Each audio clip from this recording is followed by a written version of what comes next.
弟兄姊妹平安，歡迎大家嚟到聖經主線大追蹤讀經計劃。我哋鼓勵你現在聽一次，然後喺中午或者晚上，我哋打開聖經再讀一次，讓我哋一同建立每日讀經嘅習慣。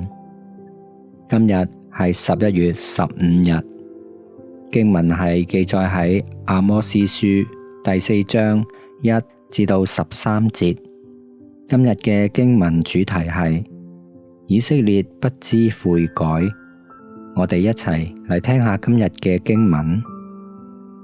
你們住撒瑪利亞山與巴珊母牛的啊，當聽我的話。你們欺負貧寒的，壓碎窮乏的，對家主說：拿酒來，我們喝吧。主耶和華指着自己的聖潔起誓說：日子快到，人必用鈎子將你們勾去，用魚鈎將你們剩餘的勾去。你們各人必從破口直往前行，投入哈門。這是耶和華說的。以色列人啊，任你們往伯特利去犯罪，到吉甲加增罪過。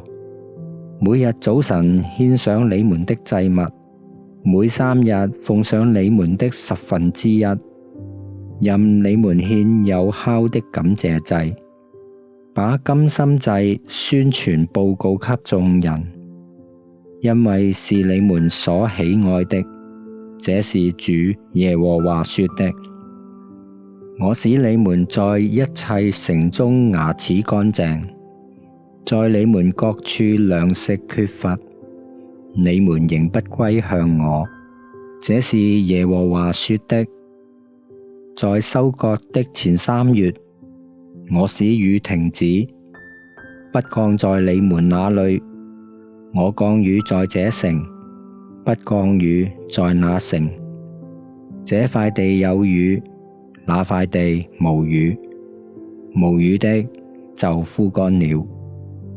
這樣2-3城的人湊到一城去找水，卻喝不足，你們仍不歸向我。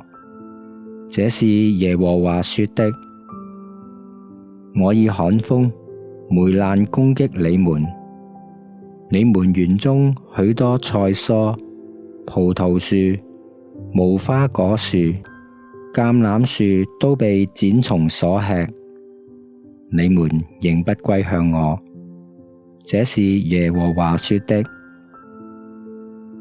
我降瘟疫在你們中間，像在埃及一樣，用刀殺戮你們的少年人，使你們的馬匹被擄掠，營中屍首的臭氣撲鼻，你們仍不歸向我。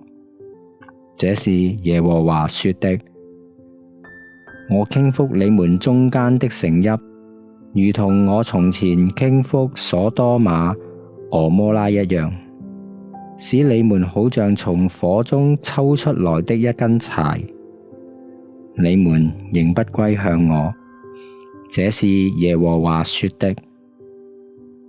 以色列啊，我必向你如此行。